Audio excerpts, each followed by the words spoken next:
So this is the installation procedure of installing the Bundle Explorer. And if we look at the documents, obviously we firstly go to the GitHub page. The link obviously will be on the video. And so we go to the install section. Requirements are, of course, we assume you have Python installed. You need to look for other videos of how to do that. So the install, we give the instructions.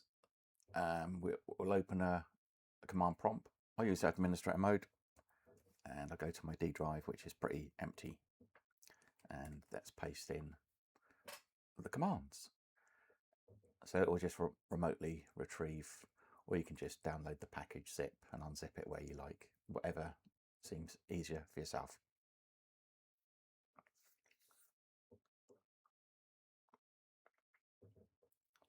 This won't take too long.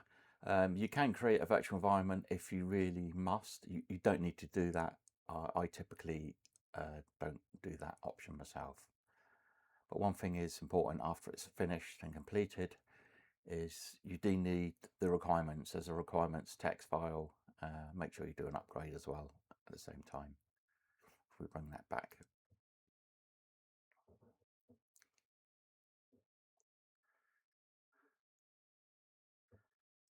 For some reason, it's the slowest speed known to man at the moment.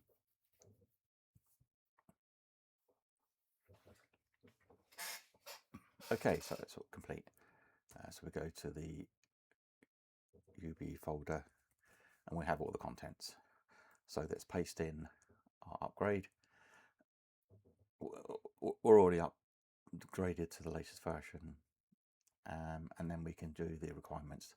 Requirements use lots of assets for the script to actually function, and basically you're ready to go.